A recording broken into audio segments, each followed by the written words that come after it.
জুলাই কতগুলা টোকাই করেছিল, টোকাইগুলো এখন কয়েক লাখ টাকার মালিক হয়ে গেছে। আমরা জুলাই জঙ্গিদের দ্বারা জিম্মি হয়ে আছি। বঙ্গবন্ধু কন্যা সত্যি দেশে আসেন, সেক্ষেত্রে তারা তাকে উইশ করবে। আওয়ামী লীগ সরকার যা না করেছে, ইউনূস সরকার 18 মাসে তার থেকে 3 গুণ বেশি করেছে। জুলাই কতগুলা টোকাই করেছিল, আমরা নিজেদের চোখে দেখা, আমার নিজের চোখে দেখা, আমার মমিন মেহেদীর, আমরা নিজেরা মালিবাগ থেকে বসুন্ধরা পর্যন্ত যখন মোটরসাইকেলে গিয়েছিলাম, পুরা রাস্তায় শুধু টোকাইদের হইচই আর হাঙ্গামা দেখেছি।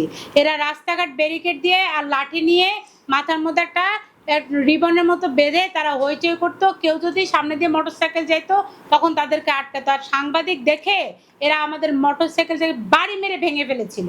আমাদের নিজেদের চোখে দেখা, আমার সম্ভ্রম হানি করতে চেয়েছিল তখন মালিবাগ মোড়ে, ওই মালিবাগ ফ্লাইওভারের নিচে একসাথে 50-60টা টোকাই হবে আবুল হোটেলের সামনে। সেই দিন আবুল হোটেলের সামনে আমার মোটরসাইকেলটা পিটিয়ে ভেঙে ফেলেছিল। জুলাই কতগুলা টোকাই করেছে টাকা পয়সা দিয়ে। ওই টোকাইগুলোরে খুঁজে দেখেন, টোকাইগুলো এখন কয়েক লাখ টাকার মালিক হয়ে গেছে। আপনি পাইবেন না এখন টোকাইগুলারে, পাইবেন না। ওগুলারে টাকা পয়সা দিয়ে টাকা পয়সার মালিক করে ফেলেছে। হ্যাঁ, ঢাকা শহরের টোকাইগুলারে এখন খুঁজে পাবে না। জুলাই জুলাই করতে করতে এগুলারে টাকা দিয়ে ফুলাই দিছে, টাকা পয়সা দিয়ে ফুলাই দিছে। তারপরে ওই যে সুজন রিক্সাওয়ালা কি ওনার রিক্সা চালায়? সুজন রিক্সাওয়ালা ওনার রিক্সা চালায় না কেন ভাই? আপনার রিক্সা বন্ধ করে এখন আপনি খালি বক্তব্য দিয়ে বেড়ান। সুজন রিক্সাওয়ালা এখন অনেক বড় রাজনীতির নেতা হয়ে গেছে।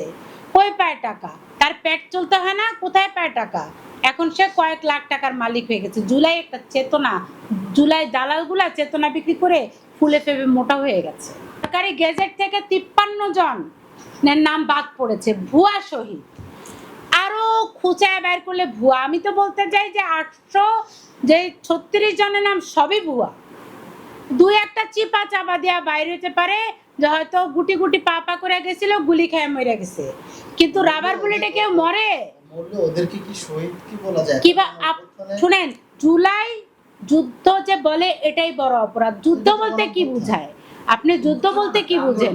যুদ্ধ হলো যে মানচিত্রের উপর হানা দেয়। যুদ্ধ হলো যে অন্য রাষ্ট্রের আমার রাষ্ট্রের উপর হানা দিবে, আমার স্বাধীনতা নিয়ে স্বাধীনতার উপর আক্রমণ করবে। তাহলে আপনি যুদ্ধ কোথায় দেখলেন? কিসের যুদ্ধ? এখানে যুদ্ধ কার সাথে কার হয়েছে? এরা তো প্রথম শব্দটাই ভ্রান্ত বাক্য, আপনাকে আর আমাকে বিভ্রান্ত করে। জুলাই কোনো যুদ্ধ ছিল না। কিসের যুদ্ধ? কার বিরুদ্ধে যুদ্ধ করেছেন?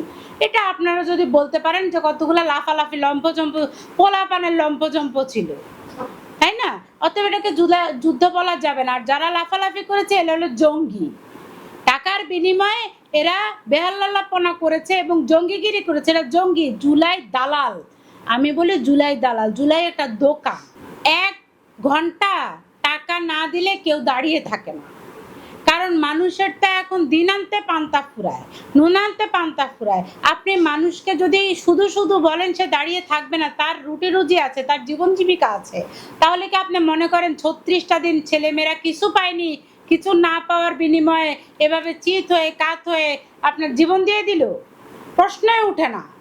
যারা সামনে ছিল তারা টাকার বিনিময়ে এসেছে, আর যারা মারা গেছে, কেউ যারা মারা গেছে তারা না বুঝেই মরে গেছে। 17 বছরে আওয়ামী লীগ সরকার যা না করেছে, ইউনূস সরকার 18 মাসে তার থেকে 3 গুণ বেশি করেছে। মব, সন্ত্রাস, রাহাজানি, লুটপাট, হানাহানি, এমন কোনো ঘটনা নাই যে ইউনূস সরকার করেনি।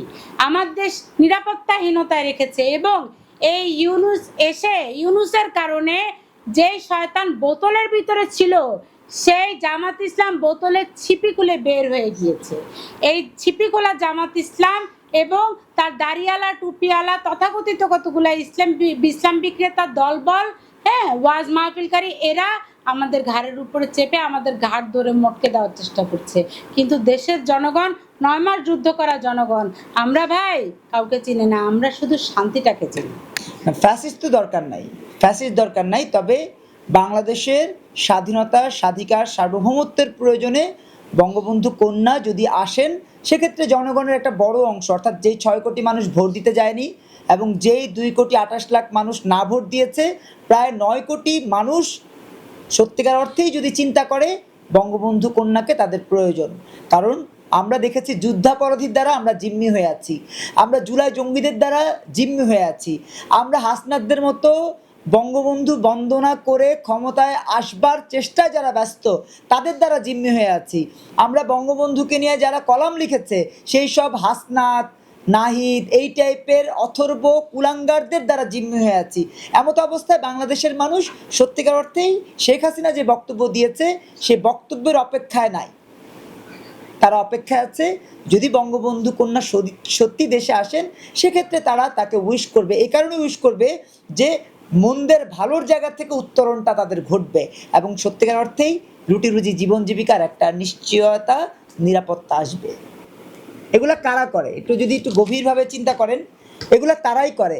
দেখেন এই লোকটার সাথে শান্তা ফারজানা একজন হিজাব পরা মানুষ, তার সাথে এই ছবিটা জুড়ে দিয়েছে। কারা জুড়ে দিয়েছে? এই আইডিগুলা কি হাদির এই যে হাদির প্রোফাইল পিকচার দেয়া। এখন হাদির প্রোফাইল পিকচার দেয়া একটা মানুষ, সে কাকে রিপ্রেজেন্ট করে?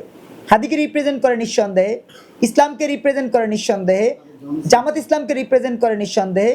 কিন্তু জামাত ইসলামকে রিপ্রেজেন্ট করে সে কিভাবে একটা পর্ণ ছবিকে এভাবে আমাদের সামনে উপস্থাপন করছে, গালি দিচ্ছে। তারা দৌলতদিয়া কিভাবে চিনে? তারা কিভাবে পতিতালয় চিনে? পতিতা কিভাবে চিনে? কারণ তারা ৭১ থেকে শিখেছে।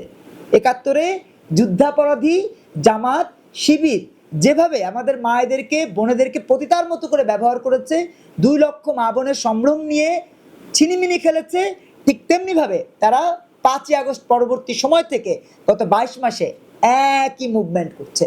তারা দেখবেন স্কুলে কোনো মেয়ে যাচ্ছে তাকে ইপটিজিং করছে, রাস্তা দিয়ে কোনো মহিলা বোরকা পরে যাচ্ছে তাকে দেখবেন যে ব্যাট টাচ করছে। একজন দাড়িওয়ালা টুপিওয়ালা লোক দেখেছেন না, ব্যাট টাচ করেছে এক বোরকাওয়ালা আমার মাকে। কারা করেছে? ওই দাড়িওয়ালা টুপিওয়ালা লোকটা কার প্রতিনিধিত্ব করে? হাদির প্রতিনিধিত্ব করে।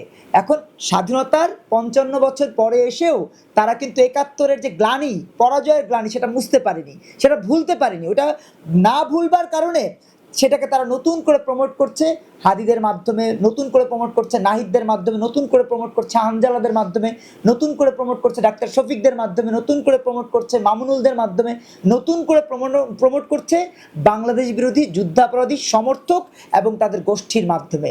আজকে স্বাধীনতার ৫৫ বছর পরে এসে তারা প্রমাণ করছে যে বাংলাদেশ বললেই তাদের কলিজা জ্বলে, বাংলাদেশ বললেই তাদের হৃদয় জ্বলে, কারণ তারা তো বাংলাদেশটা চায়নি। ওই যে বললাম ৭১-এ যেই সব পাক বাহিনীর সদস্যরা আমাদের দেশে এইসব পাকি চিন্তা চেতনার নারীদের সাথে সম্পর্ক করেছে এবং পাকি এই চিন্তা চেতনার মানুষদের সাথে সম্পর্ক করেছে, তাদের বীজ হচ্ছে এরা। যে কারণে দেখবেন জিন্নার জন্মদিন কেন বাংলাদেশে পালিত হবে? গত ৫৫ বছরের ইতিহাস দেখেন, কোনোদিন তো জিন্নার জন্মদিন বাংলাদেশ, জিন্না হচ্ছে পাকিস্তানের কায়দে আজম, বাংলাদেশের কায়দে আজম তো আর না। তার জন্মদিন কেন পালিত হয়? আর সেই জন্মদিন পালন করার জন্য আলাদা করে দল গঠন করা হয়েছে। হাসিনুর রহমান দল গঠন করেছে, দেখেছেন নিশ্চয়ই। হাসিনুর রহমানের দলের মূল লক্ষ্য কি?